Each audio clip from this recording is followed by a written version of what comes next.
You are now watching Main Wire TV with your host, Tom Shattuck, featuring Main Wire Editor-in-Chief Steve Robinson and the indispensable John Featherston. You know, the fact that I most resemble Herman Goering is also something that should be up for discussion points. But that was all behind the scenes stuff.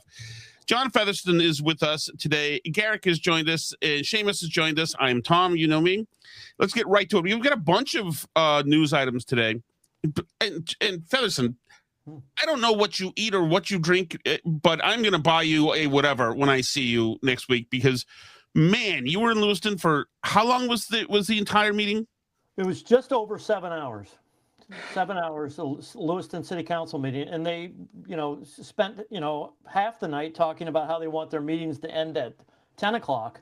They had an executive session after the meeting ended just before 1 o'clock, so they probably didn't get out of there till 1:30, 2 o'clock. So I mean, it's if you and as the city administrator Brian Cainrath said, New York City with hundreds of thousands of employees and $1 billion of a budget, they have an hour and a half city council meetings. And, I think it's fair to say that New York City might be just a little bit more bigger and a lot more issues going on in New York City than they do in Lewiston. But Lewiston has 7-hour city council meetings. So how does that even become fathomably possible? Which one has the better mayor, in your opinion, John? Boy, that's a jump ball. But if I had to answer it, probably New York, because at least, you can probably talk to Mondani, Yeah. You can at least have a conversation with him. I've yet to have a conversation with Shalene in all my months of covering him. So that's amazing because he was in range of you last week when you were doing your stand-up. Amazing character.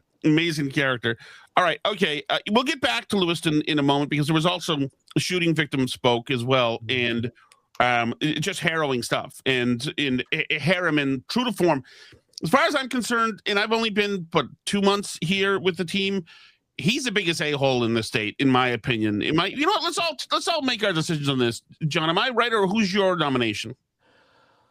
Yeah, I can't disagree with your sentiment. I mean, the man is dead inside. And we'll get to it. The shooting victim testimony last night made me very upset, and I'm not even gonna try to sugarcoat it. She brought a tear to my eye, her testimony, and how any of those city councilors didn't get up from the podium and give her a hug or a handshake or something after that makes you really question, like, what is going on here? Because that was an emotional testimony, and he sitting there making his doodle again on a piece of paper, not even giving her, any eye contact. Is like, are you dead inside? Yeah, I'm not laughing because of the doodle. I'm laughing because of another detail that John told us before we got on the air here, that he wants special security so his doodles can the sovereignty of doodles remain intact. Yeah, they spent 40 minutes last night, after midnight, talking about how they want to put a barricade up, in front of the city council desk so nobody can come up and take a picture of his doodles and stuff like that. He was accusing people of rummaging through his stuff. Nobody rummaged through his stuff. It was sitting right on the top, and Andrew Jones took a picture of it and then shared it with me, and But now they want to bring in an architect maybe, or bring in an extra police officer. They've literally talked about bringing in an extra police officer just to watch the desk while they're on break, like on a bathroom break. Amazing. Maybe an urgent readout. The poor guy who has to sit through the 7-hour meetings just because some people have a shirt with the Scott Harriman's doodles on it. Can you imagine having to be the security guy, like sweeping the room, speaking into your lapel, making sure that nobody was looking at his doodles? Egomaniac. So I'm going to call up an audible here, Matt. Let's go and play the survivor. This is Bobby Nichols, and this is at the Lewiston, the city council meeting last night. Did they ask us if we needed anything? No. But 29 organizations took money and walked away. And you know what? That's re-victimization. I lost my sister that night. We were bowling at the bowling alley. I left in an ambulance while she lay dead on the floor. Have I been to the Resiliency Center? Yes, many times. And I understand that it's frustrating for me to leave my house. My life has changed. Everybody experience is different. Everybody's recovery is different. What works for me doesn't work for someone else. What works for somebody else doesn't work for me.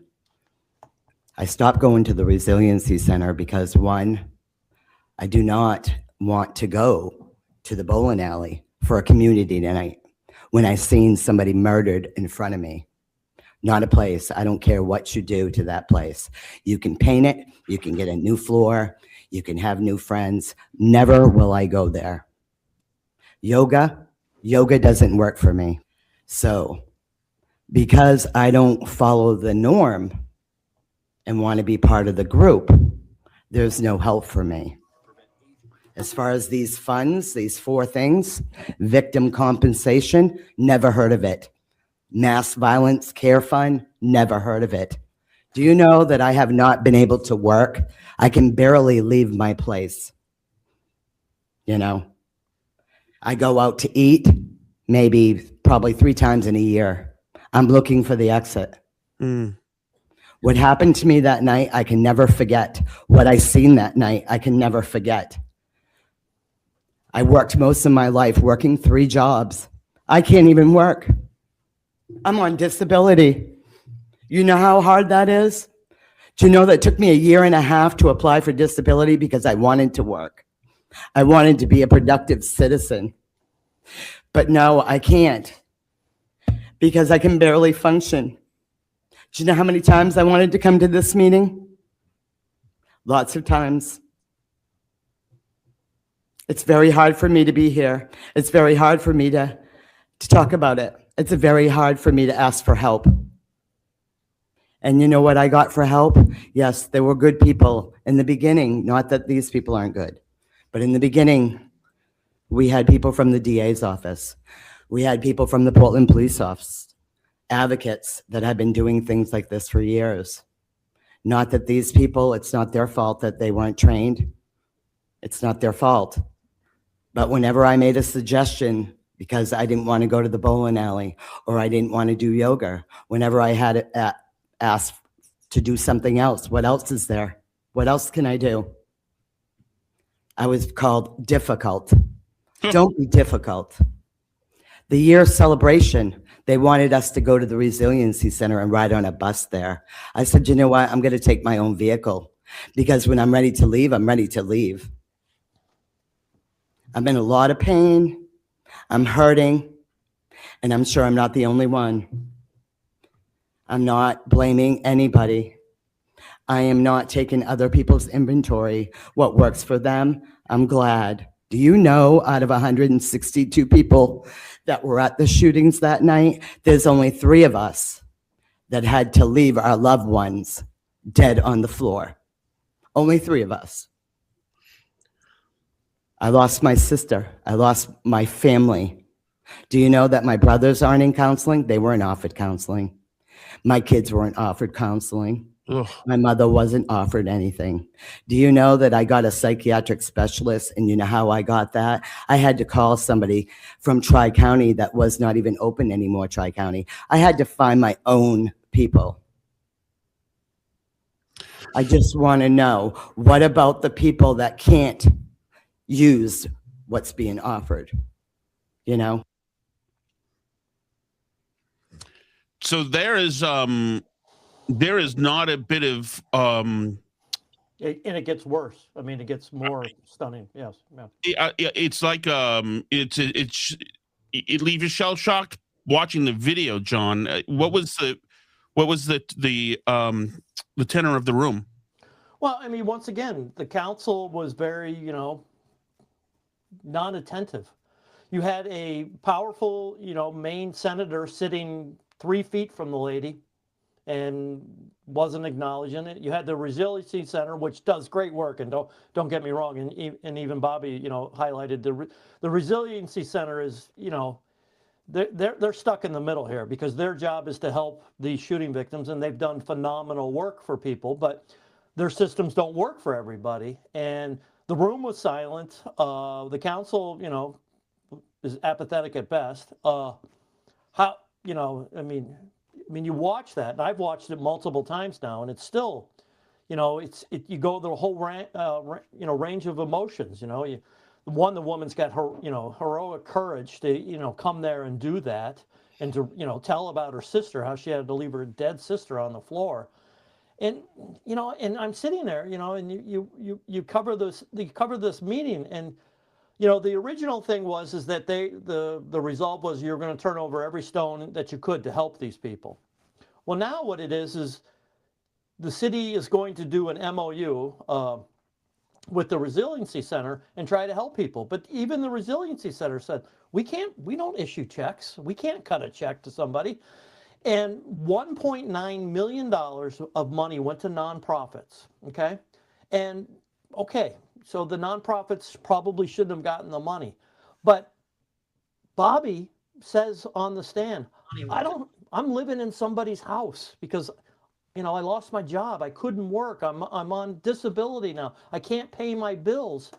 And $1.9 million went to these nonprofits, and Iman Osman and some of these other unethical organizations, they walk scot-free. That money's gone. It's out the window. It's never coming back. But Bobby's got to live with that every single day for the rest of her life. And, the senator was sitting up there going, we put on together all these great programs and blah, blah, blah. Bobby can't pay her bills. Bobby can't go out to dinner, Harriman's making doodles. We make fun of him for it, but she's got to live with that the rest of her life. And Yeah. I just don't understand how a public official, Democrat, Republican, Independent, socialist, whatever, wouldn't move heaven and earth to help that lady and the 125 other people who need help. I just don't get it. I never will. So, Seamus, if the city council doesn't care about this, then what do they care about? Themselves, I assume. They seem not to care about doing anything about this. I assume that they like continuing to push liberal policies. They like continuing to make sure ICE doesn't do anything in the city, and they have their agenda and nothing that challenges them. I mean, this isn't even a partisan issue. This is just like a basic humanitarian activities, but they just won't do it. I think. Garrick, have we? Can I ask a question? Have we heard any argument in defense of how this money was used, like by Harriman, or like what? So what's their reasoning? What's their argument? What's their defense? Well, they throw up their hands and say that, Attorney General Fry did an investigation and says that there were no crimes committed. Okay, it's because the Maine Community Foundation allowed a steering committee to steer the money to nonprofits. And 8 of those nonprofits steered money to themselves, that were on the steering committee. Now, I might agree with the Attorney General that, was it a criminal act? No, it probably wasn't by the letter of the law, but that doesn't mean that the letter of the law is always right. There's a moral piece to this, there's an ethical piece to this, and there's a common sense piece to this. You have victims that can't live their lives or pay their bills, and nonprofits steered money to themselves that was raised on the backs of shooting victims. That might not be by the letter of the law criminal, but it sure the hell is unethical to most people, I would think. I have to imagine that no one who donated to this had any idea what, they were donating out of the goodness of their own hearts to help these people, and now they had no idea this was what was going to happen with their money. No, we've published stories. I'm sorry, Garrett. We've published stories where I've published the emails that I've got sent that the Maine Community Foundation was telling people at the beginning, and then they changed the narrative, that 100% of the money raised was going to go to the victims. And then, late in the game, it was changed that, that donors were notified that it was going to go to nonprofits. And if you didn't tell the Maine Community Foundation when you send a check in, say you send a check in for $100, 80% went to the victims, 20% went to the nonprofits if you didn't designate like where you wanted it to go. But I don't think people were paying attention to that. And you know, shame on people if they weren't paying attention to it. But the perception was that 100% of the money was going to the victims. And, you know, as Bobby said there last night, you know, during the shooting or after the shooting, did these nonprofits step up and help these people? Now, one or two of them did bring some lunches and, you know, bring some meals and stuff like that. But even still, I want to make sure I'm accurate. I've been to more than 20, I think it's like 24 of these nonprofits with the simple question, never questioning their ethics, just what did you do with the money? I got 2 answers out of 24, okay? Got a lot of non-return phone calls, you know, United Way, YWCA, some Somali-based organizations as well. It has nothing to do with, you know, I've never questioned their ethics. I just said, what have you done with the money? I got 2 out of 24 answers. And the 2 answers I got, I wasn't impressed with, you know, me personally. So, but. You know, maybe the people who donated, sure, I guess they should have read the fine print, maybe. Although, you know, it was an emotional solicitation at a time when people simply wanted to give. And at that time, you know, the steering committee still made the decision. They weighed the pluses and minuses. They looked at the situation. These are supposedly human beings, right? So they would know why there's suddenly a surge of donations right after there's a bloodbath. They knew damn well what this money was for. They considered it a windfall, and they couldn't give a bleep. And, you know, Garrick, I don't need karma in the world. I do need some minuscule piece of justice at some freaking point. And this would be a nice place to start. Yeah, and that actually prompts me to ask. So, like, what at this point, if the money is not recoverable, what can the Lewiston City Council do at this point? And I'm just asking just for my own kind of clarity. Well, you know, the Lewiston City Council has thrown their hands up from the start and says, well, there's nothing we can do. You know, we don't have any authority over the Maine Community Foundation. And right. That's what I was wondering. That's a factual statement.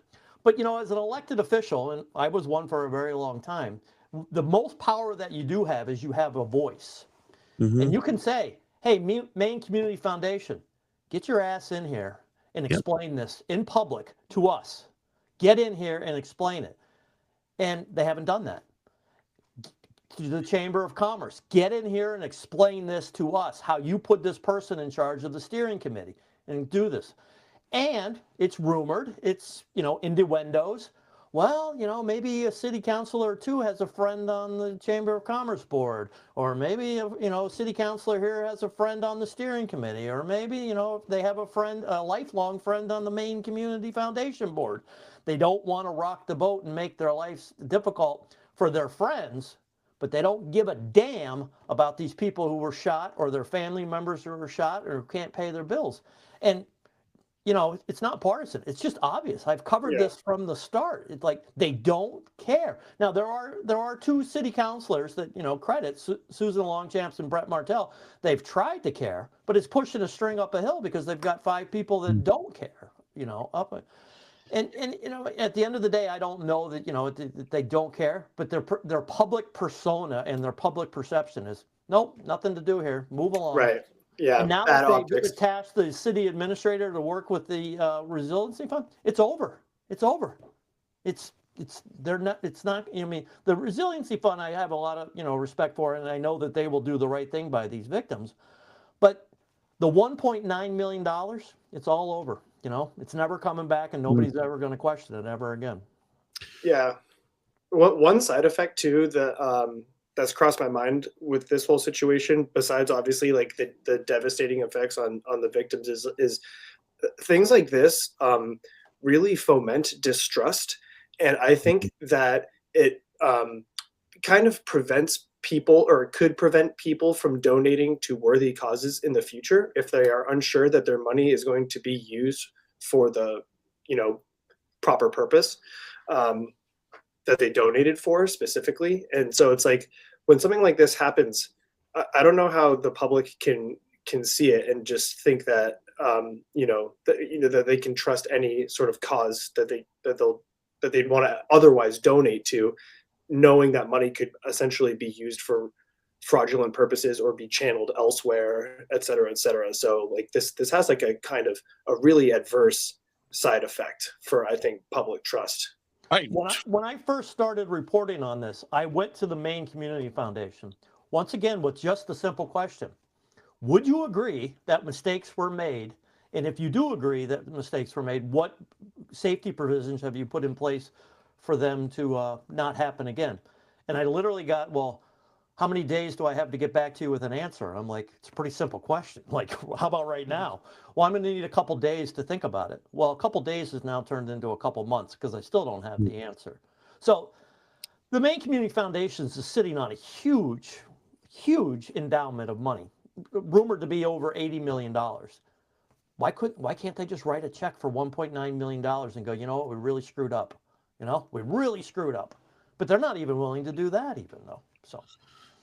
And Garrick, along with what you're saying is, but also a group of people, and maybe it has to do with, the people inserting themselves, getting themselves put in these positions, like the people in the steering committee.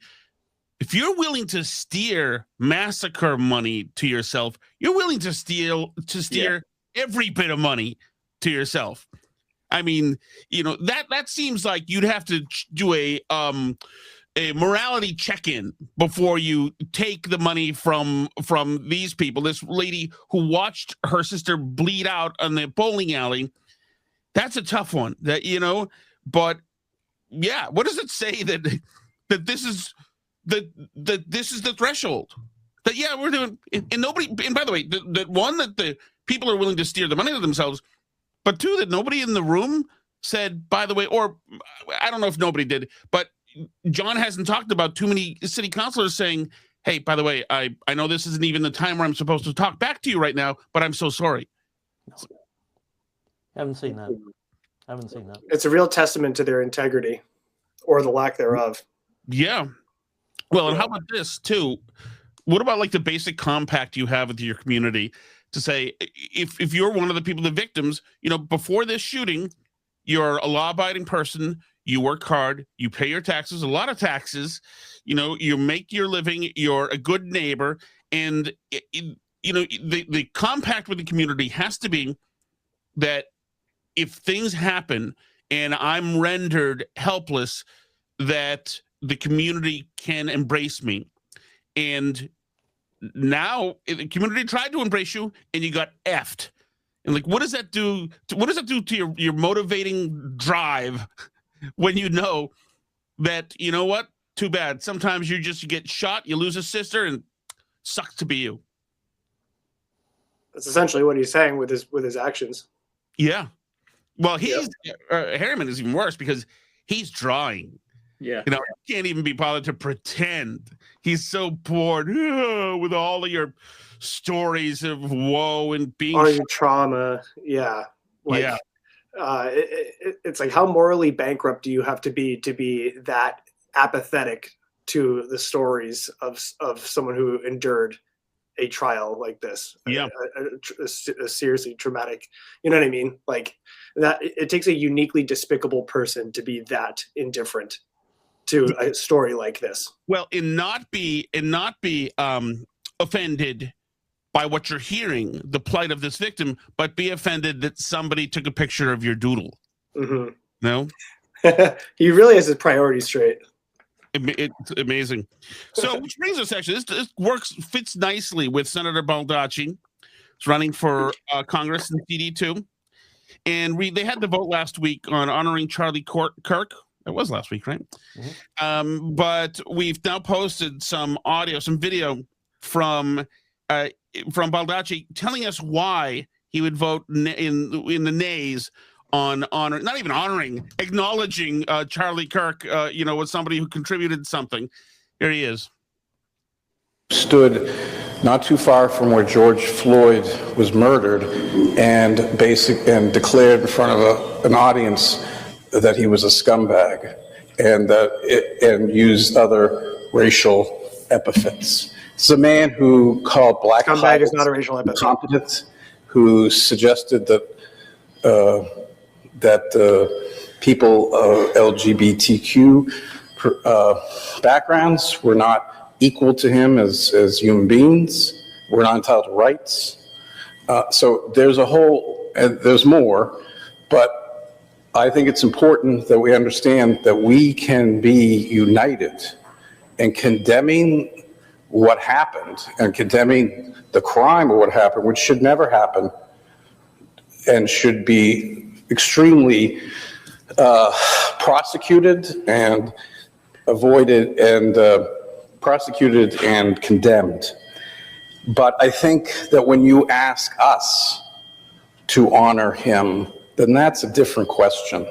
And I cannot honor somebody who is actively engaging in the type of rhetoric on a national level, including during the 2020 election, in terms of whether that was real or fake. There's a whole thing. So if you're asking us to honor him, I'm sorry, I can't do it. It doesn't sit well with my conscience, but I do pray for him and his family. Thank you. So, Seamus, calling George Floyd a scumbag, by the way, is like saying Pete Rose bet on baseball. It strikes me as a more of a factual judgment than a racial epithet. I thought was a strange way to frame scumbag. I also liked that it seemingly just made up the idea that Charlie Kirk said that gay people were less of human beings than him. I mean, he certainly obviously didn't think that.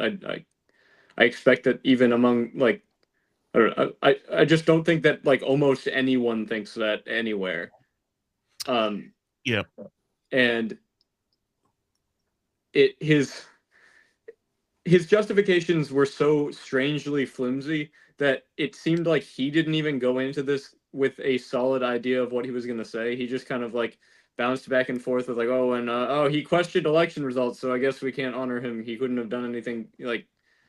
He just had no idea what he was going to say. Yeah, he's just ad-libbing.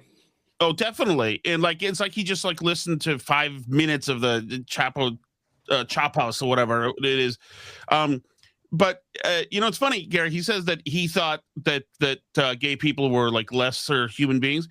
He engaged plenty of gay people on all these campus visits, got into lengthy and deep debates with them. He certainly treated the gay people who were debating him better than the Lewiston City Council treated shooting victims. Yeah, a horse bleep list.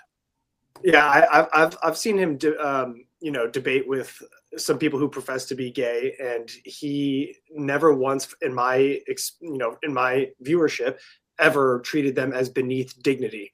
And I think that Baldacci at this point is just either fabricating things or grossly misinterpreting them, or like you said, he's probably seen some out of context clips here and there, or listen to some kind of podcaster's take on Charlie Kirk and then made his conclusion from that, really flimsy conclusion off of extremely little content and out of context content, which is what I was noticing a lot in the aftermath of his assassination. All these half-baked takes on Charlie Kirk of people who had never even heard of him. Yep. And then, they see some post that says Charlie Kirk didn't believe in empathy, or, it was something completely ludicrous. And then they just conclude that he is consequently completely devoid of integrity. And he is a, to use Baldacci's word, scumbag, which also, just like Seamus said, is not a racial epithet. That is a completely racially agnostic term.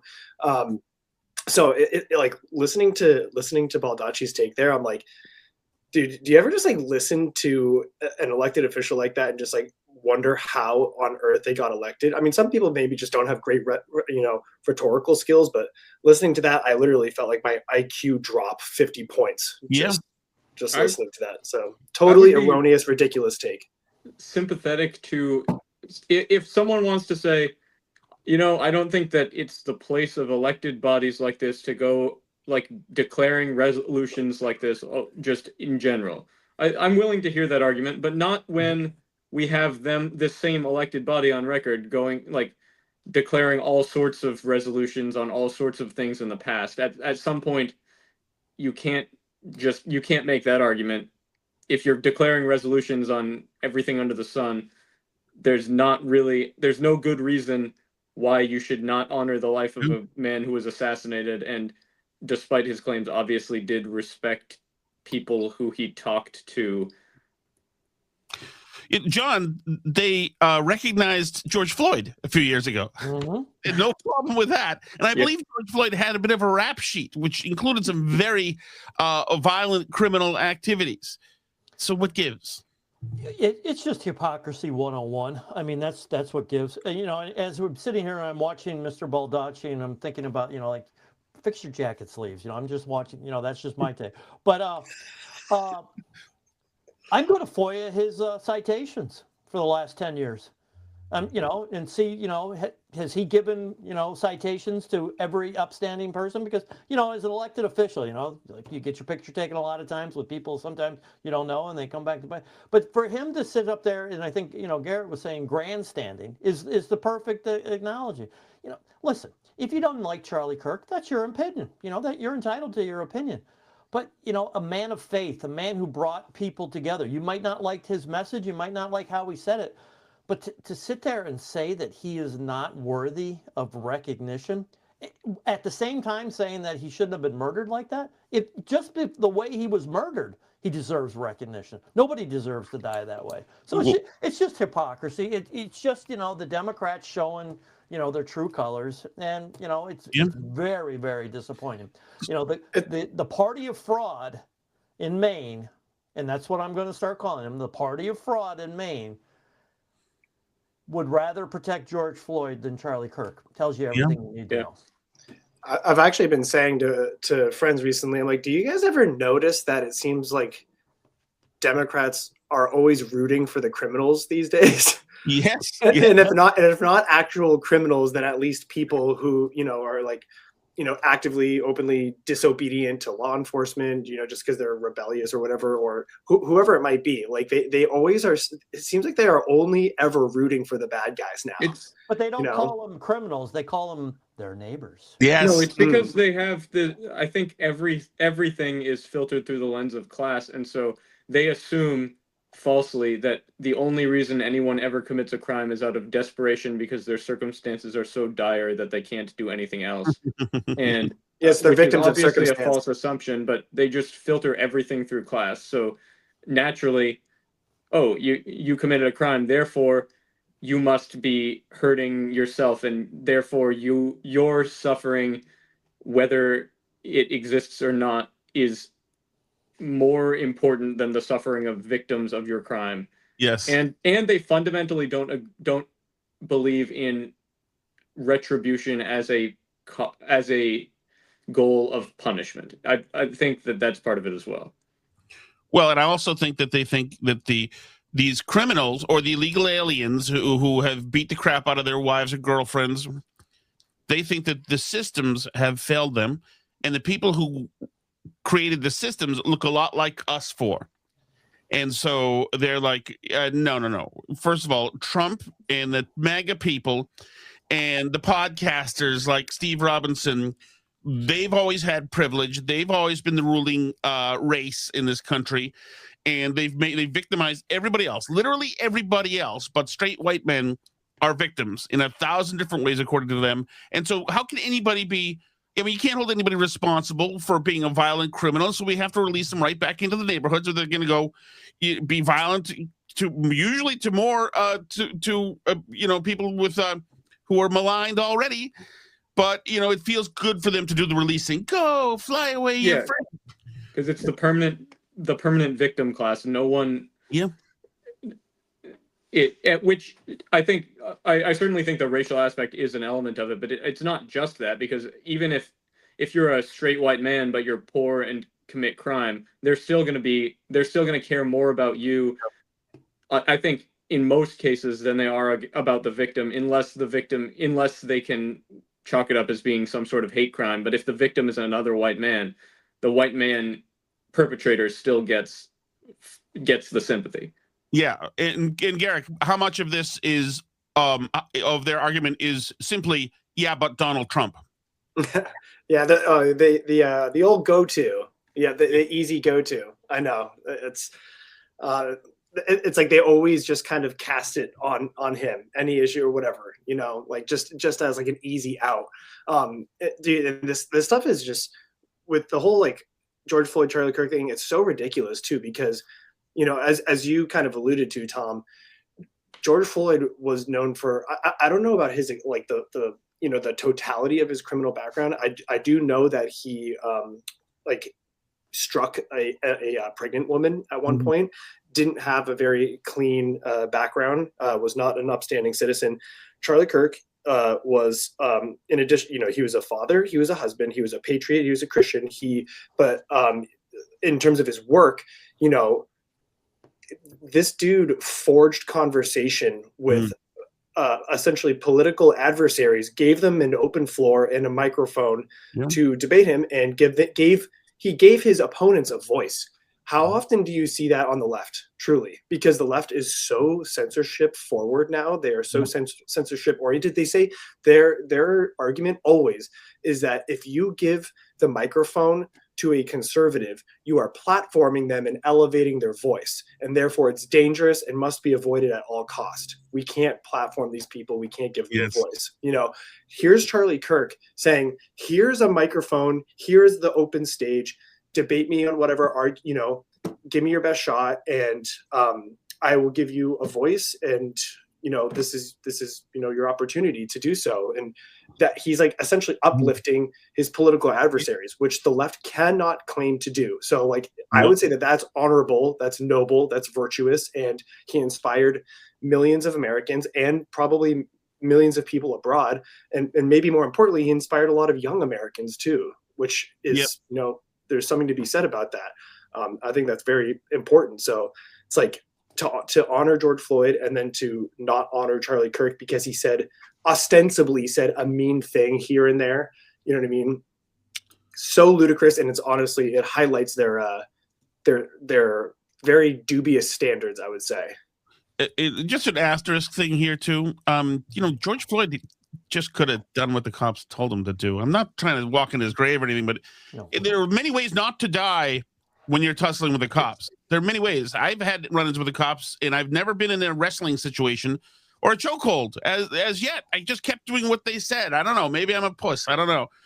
But, stylistically, Garrick, off of what you were saying, he not only gave his opponents a voice, but just stylistically, he did something that I really liked, is when he would say his piece or ask the person to talk, he would put the mic down a lot of times to let them know he wasn't going to bark at them, wasn't going to jump on them. He was saying, go ahead, say your piece, and I'll engage when I've got my moment. And, last time when he was brutally murdered, he had just put the mic down to let somebody talk. But John, the really bad thing is guys like Baldacci, and I don't know him as well as you guys do, but I don't even know if he's quintessential, but a lot of those people up in the overpasses with the No King sign, a lot of those people with whistles, chasing ICE around, a lot of those people, to be honest, are happy Charlie Kirk got shot. They think he had it coming. They think he's a white nationalist and a Christian and a bigot and all the other things. Now, they only really think he's that because he was just a conservative and a God-fearing Christian, which to them is the most unforgivable thing that you can be, which really means that, I don't know where everybody is on faith here, but which really means that, John, they'd be equally happy if any of us in these 4 boxes died too. Oh, yeah. Everyone who celebrated his death would want, basically anyone who publicly says anything conservative dead. It's true. And that's a compassionate party. Yeah. The party of love and tolerance and peace and altruism. And it was the same thing during COVID too, because if you didn't get the vaccine, then you and then you ended up getting COVID and you died, then it's like, well, sorry, pal, tough luck, sucks to be you. Or they would actively celebrate it because you deserved it. You were according to them on Colbert if you died from COVID and you were conservative. Yeah. It's so true though, but it really reveals how dark their hearts are. And what freaks me out about them too is how it's there's kind of this, like, I don't want to necessarily call it bait and switch, but there's this kind of duplicity about them, because here they are claiming to be the party of love and peace and tolerance. And then meanwhile, they will absolutely celebrate your death or assassination if you just hold the wrong beliefs. That's such a completely preposterous moral standard to have. Yeah. And honestly, this is why you alluded to faith earlier, Tom. This is why Jesus said that you need to love your enemies and pray for those who persecute you, because like, if everyone just hated each other and had such contempt for one another that they will celebrate the deaths of those who disagree with them, then like that's a really easy way to descend into hell, truly, like hell on earth. And absolutely no civilization at all, no civility, no cooperation, when everyone just indiscriminately hates their enemy. And so from the left to just constantly celebrating people's death, it just reveals how dark their hearts truly are, in my estimation. And John, it goes to this disconnect from just simple humanity. Like, I don't know about you, John, but my parents are dead. They died when I was in my 30s, and then later or whatever. And so it's a heartbreaking thing to lose a parent. Mm-hmm. It's like an amputation. It's incredible. Suddenly you're nobody's son, and you're nobody. And that's when you're older. And you're better able to process things. It's still like, don't these people know what loss is like? Like, can't you just look at his two little kids and say that these two little boys, or whoever, the boy and girl, are never gonna be able to play soccer with dad. Dad's never gonna show the kid how to throw a curveball, or Kirk played football, or throw a spiral. No more Christmases where dad, you got to drag him out of bed. It's like those things, those human things, that's all effing gone now in a flash, and you can't pause for a beat and show the at least the family a little respect. But the thing that I struggle with, Tom, is it wasn't always that way, but it's become that way very, very quickly. And I don't really understand why. I mean, you've always had disagreement, oh, my crazy uncle, he's a crazy, liberal Democrat, but you still loved him, and you still had fun with him, and you still look forward to seeing him at holiday parties and stuff. Now it's like, oh, well, John and Tom voted for Trump, so don't invite them to Thanksgiving dinner, and like, we can't have them in the same room. They're horrible people. Like, listen, people like Brussels sprouts, people like asparagus. I don't. It doesn't mean that I won't sit down and have dinner with you, though, and stuff like that. I mean, the one thing that was always great is we could always agree to disagree. And, it's one of my favorite Reagan quotes. When somebody agrees with you 80% of the time, they're your friend. They're not your enemy, Like, I don't know. I'll say it here.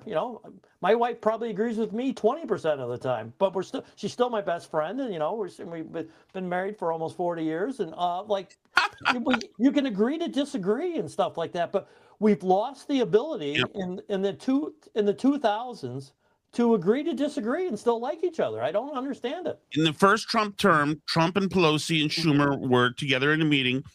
And Trump said, why are we focusing on bleep hole countries when it comes to certain priorities? And Schumer sent out an aide to go leak it to the press and create a big Trump is mean to Haiti, Trump is hates brown people thing. Tip O'Neill and Ronald Reagan used to share beers together. And never once did they rat each other out about anything they said, or God knows the possibly tipsy Irish humor got in the White House when it became late night. There was just that honor is totally effing gone. Garrick, these people, I would not trust them one bit. These people are terrible. Oh, yeah, and because it kind of seems like there's this sort of moral purity or moral absolutism that is prevailing now, because especially when everyone's identities are wrapped in their political affiliation. So if you if you don't associate with if this person does not associate with my political affiliation, then that is a testament to their character and to their their moral compass, which is insufficient and far below mine. And so therefore I am not even going to associate them because they're not as morally pure as I am. You know what I mean? And that's the whole like, oh, this person voted for Trump, Uncle John voted for Trump, or dad or mom voted for Trump. So therefore that is a testament to their character. That's a testament to their integrity and their perceptions. And so therefore I cannot even associate that with them because they are not as morally pure as I am. And, like they think, you know what I mean? It's like a purism. It's an absolutism that really is a truly ugly phenomenon now. Well, yeah, and I've had people say to me in years past, and say, "Are you pro-life?" And I said that, yeah, I think that you're destroying a human being if you're. And people say, "I can't believe you think that. I can't believe that is so disappointing." Yeah, now you're not even worthy of my time or attention, Tom, because you do not have the same beliefs on about life, abortion, about life as I do. And it's like with that and any other issue, why not try to find out why I feel that way, or why Garrick feels this way about something, or why Seamus feels this way about something? Maybe nope, totally disinterested. Nope. Yeah, it's fun. It's like they've come to these 5 pillars of conclusions that they think makes them a good person, and they're not looking to broaden their horizons. They're not looking to learn more. They don't want to know about when a fetus is sentient or heartbeat. They don't want to know the science goes right out the window when it might not work in their favor. So they just simply don't want to know. They know that they say LGBTQIA plus, and that makes them feel good. They know they worry about the climate, that makes them feel good. They know that they scare the hell out of their kids and have their kids still wear masks, and that makes them feel good. But it's not an intellectual exercise. This is an exercise in something where religion should be. Seamus. Yeah, I agree that is how they act about it, but it seems like I'm not trying to play devil's advocate here or try to defend them, but don't you think that there are opinions that make somebody reprehensible to you? Because I think if someone tells me that they think that trans kids can be okay, right? That's a thing that we should allow. I think that opinion does make me think that they as a person are reprehensible because it's such an evil thing to espouse.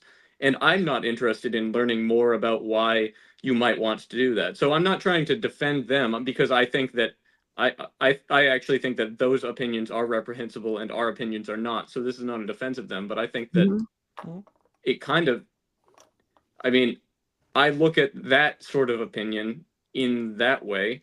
And so I think we can understand why they would think that someone with the opposite opinion why they would regard it in a similar way, because it's more polarized, because I think genuinely there is more difference on the issues than there was. I don't think it's quite just a shift in the way that people view it. But Seamus, is it still reprehensible if somebody believes in all the LGBTQIA plus trans stuff because the only information they've ever gotten told them that it's life-saving healthcare? Yeah, I think that there's no world or situation in which something so self-evident as that you shouldn't sexually mutilate a child can be not a reprehensible. Like, if you think that, I just think there's a little amount of miseducation that could have happened that would make you think that, unless you are one of the people who were, as a child, had these things done to you as a child. In that case, I think that there's little leeway, though, on that issue. Garrick, do you think that the chest binder guy, the guy who gave the 25-year-old who gave the woman the chest binder, do you think he thought that he was a monster, or did he think he was saving somebody's life, maybe, or giving them?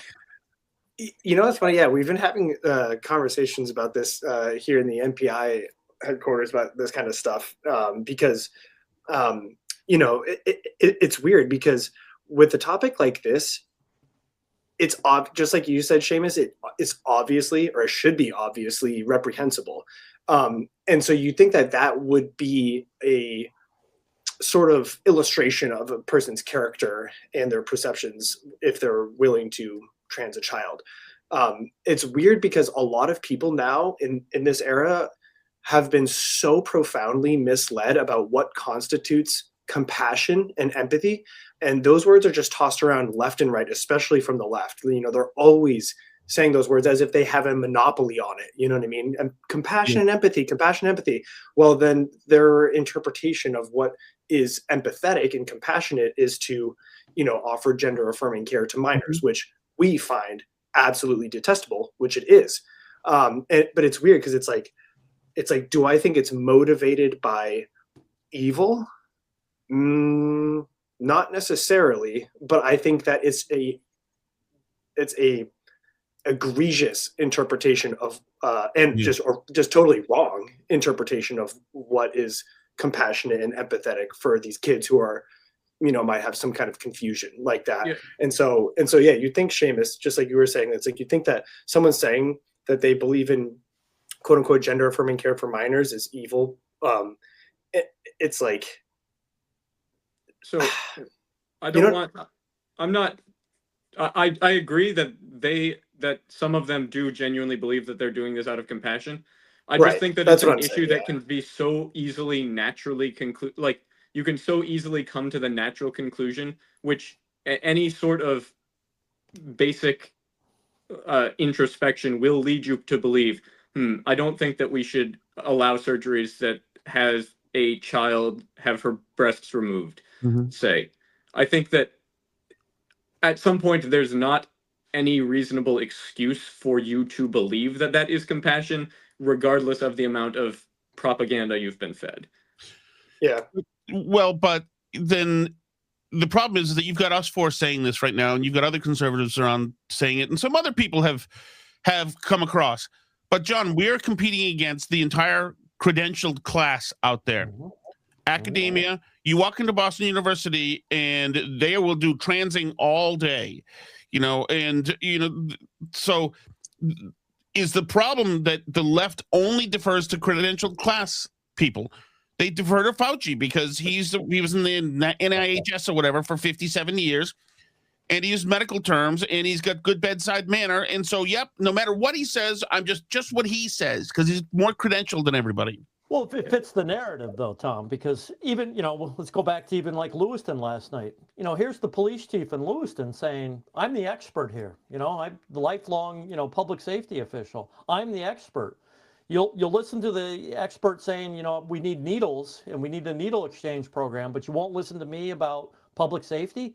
So liberals only listen to the experts when it fits their narrative. If it doesn't fit their narrative, they don't. And that's the problem that I have with it at the end of the day. If you're going to be all expert-based, then make all your decisions off experts. And experts do make mistakes as well, though, too. But be consistent. And that's where this isn't consistent, because this really doesn't come down to facts and religion. It's really emotional, okay? And that's where I worry about society. Everybody's entitled to their feelings, but they're not entitled to their own facts, And the facts are, I think, if you get them all, leave the kids alone, Listen to what Pink Floyd said. Leave the kids alone, Let them grow up to be adults. And if they want to do what they want to do in their life, let them do what they want to do when they're a grown adult. But leave the damn kids alone. And that's where I agree with Seamus. It's evil. If you want to push your agenda, push it on, the college kids. But, leave the kindergartners and the third graders alone, please.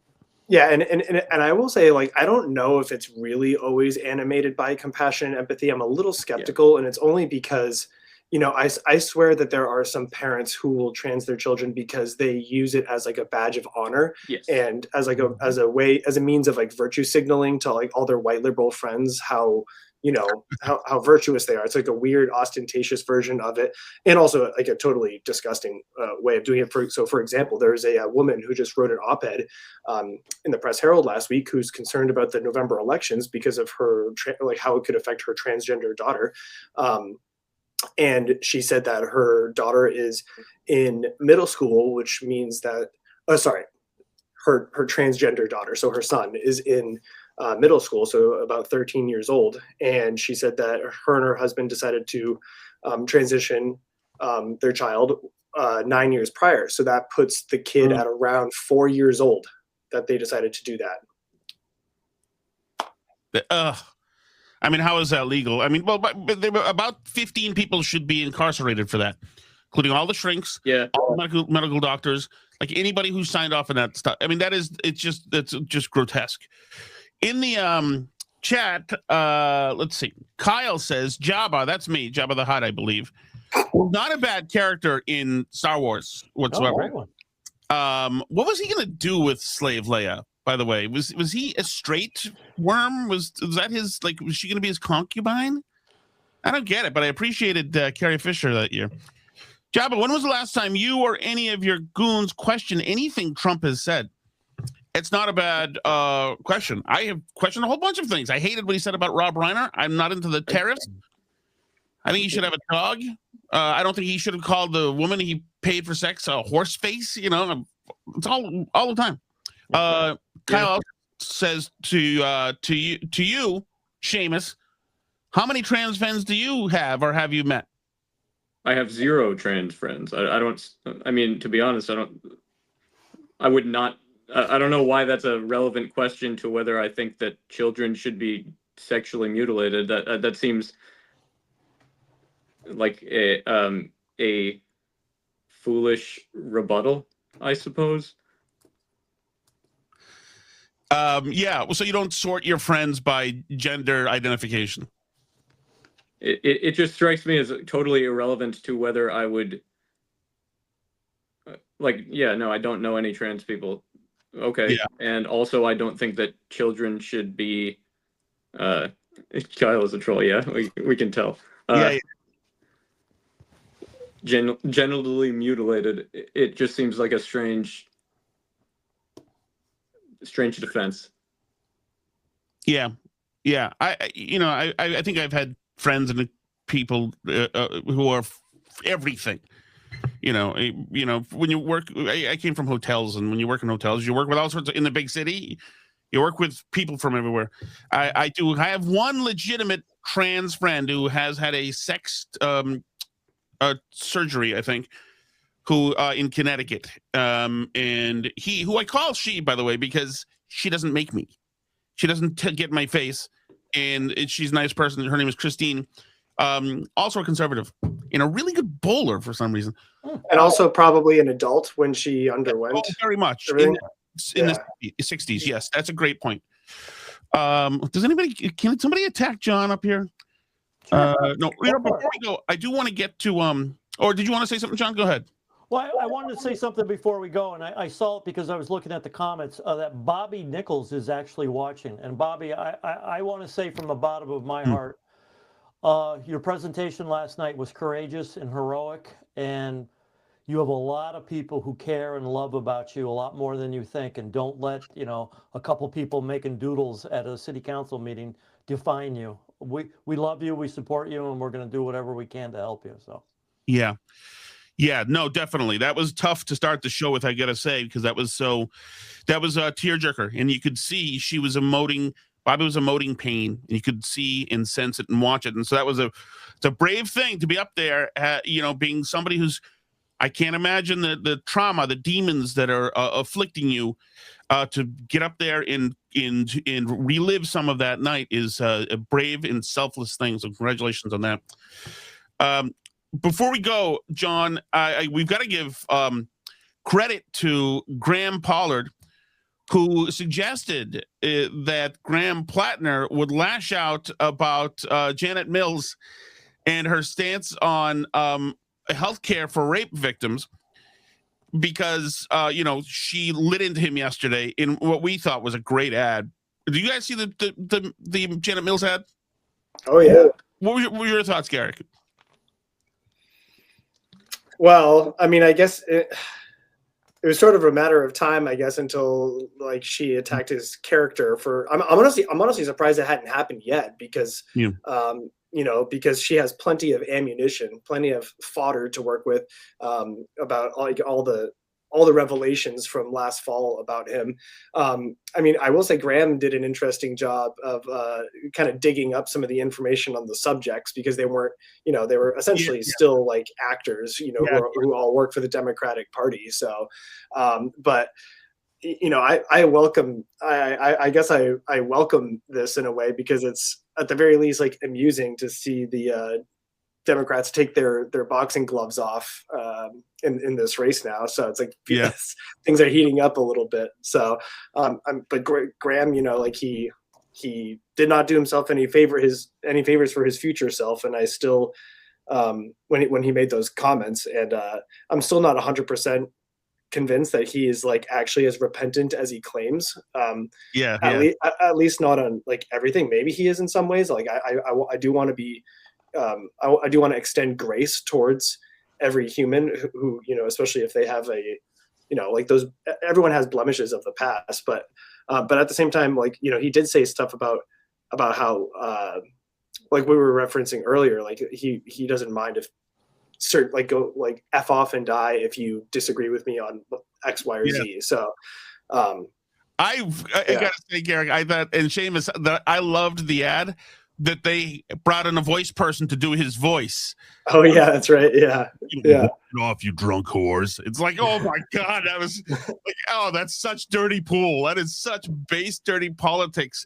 I hope there's a whole series of these ads, because he's got the why don't black people tip thing that we can hit too.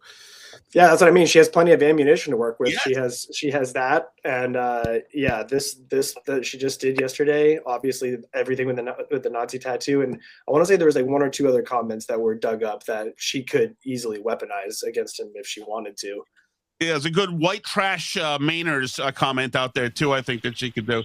James, do you have a chance to do it? Do you think that was right? Yes. Hire a voice actor to sound like Graham Plattner? I think that's a funny move. I honestly, that's more than I would have expected from Janet Mills's press team to come up with the idea of hiring the voice actor. My honest first thought when I saw the ad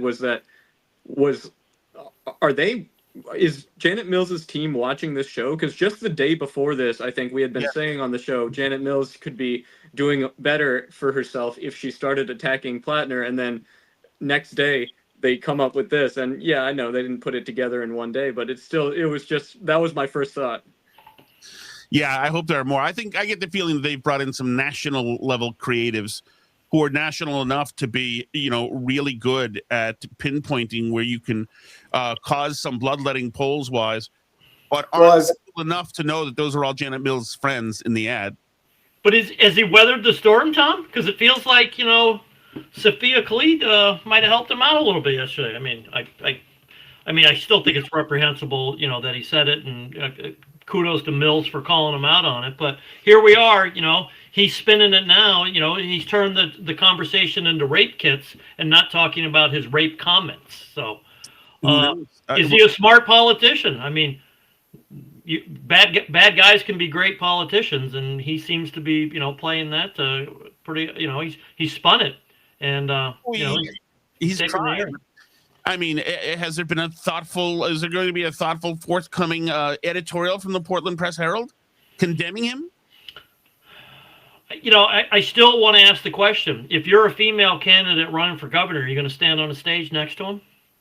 It's going to be very telling. Very telling. That's why it was such a good hit.